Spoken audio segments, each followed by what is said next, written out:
É recorrente. As instituições democráticas e a cidadania livre costumam ser as primeiras vítimas em tempos de crise económica e social.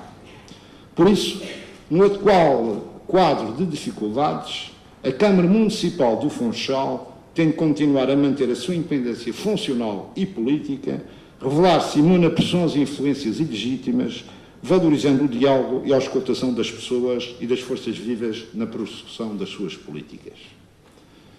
Para nós, a participação democrática não é um obstáculo ao desenvolvimento, mas condição essencial para o progresso material e cultural da comunidade que representamos. Se o nosso grande desafio enquanto região autónoma implica, indiscutivelmente, a consolidação das finanças públicas, o rigor orçamental, o controle da dívida pública e a seletividade do investimento público, também é verdade que todos estes objetivos não podem estar associados a um contexto político de resgate punitivo que inviabiliza o crescimento económico, a receita fiscal e o emprego, em áreas onde, pelo nosso posicionamento geográfico e insular, podemos ser altamente competitivos.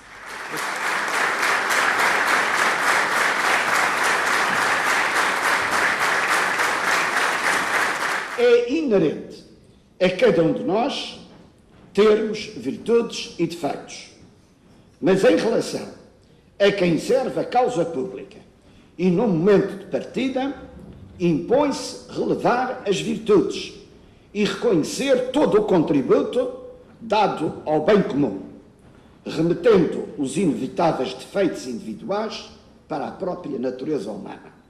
Bem-ajam pelo que fizeram por todos nós.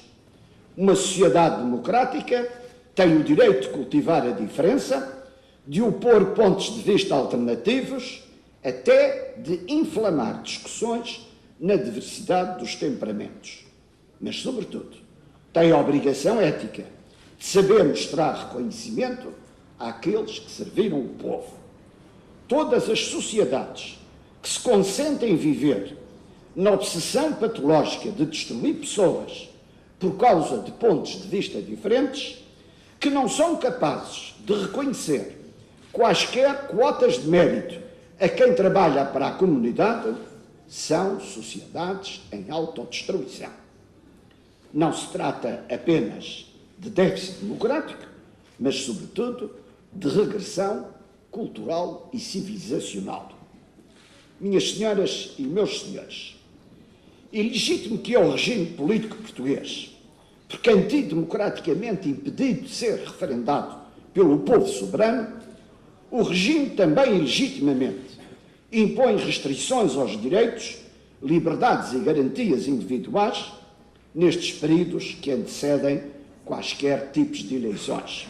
Vejam só, é precisamente em tempo de debate político e eleitoral que este regime político, corporativo e anarquicamente autogestionário impede a plena liberdade de expressão a quem é titular de cargos políticos, passando um atestado de minoridade a um povo que a partidocracia trata assim, como se o povo não conhecesse as pessoas e não soubesse o que estas pensam. E tal patranha do regime é agravada pelos riscos estabelecidos sobre o cidadão, derivados da politização dos aparelhos de justiça, também marca do atual sistema político-constitucional que nos é imposto ilegitimamente. Por isso, e porque a crise económica ou social que vivemos é antes e, sobretudo, uma crise de valores, debruçar-me-ei em algumas reflexões sobre a política. A política, governo dos homens e a administração das coisas e, em particular, a organização e a direção dos Estados. Política que é, sobretudo, um agir. Por isso, é a arte daquilo que é possível realizar, dispondo os meios em relação aos fins e pensando os fins em relação aos meios. Política que é ciência, na medida em que, por via indutiva e ou dedutiva, estabelece as leis que presidem a orientação dos organismos sociais mais amplos. Política que necessita da ideologia como arma e justificação do poder, como o seu compromisso perante o povo, como símbolo daquilo em que pretende fazer acreditar. Política que resulta também como filosofia, na medida em que é uma realidade separada de todos os outros domínios, traduzida através do exercício de uma autoridade social cujo objetivo consiste em garantir coercivamente, em geral fundada no direito, a segurança externa e a concórdia interna de uma determinada comunidade. Política que até se torna metafísica quando justificada pelo recurso à transcendência. Transcendência que tanto é a teoria da realeza por direito divino, como é a escatologia marxista, como é a encarnação hegeliana do conceito absoluto no e pelo Estado, como é a tese de Rousseau sobre a vontade geral. Política que deve ser uma ética porque, por mais arte ou ciência que seja, nunca pode prescindir de uma dimensão moral cujo pior adversário é a subversão das massas através da manipulação.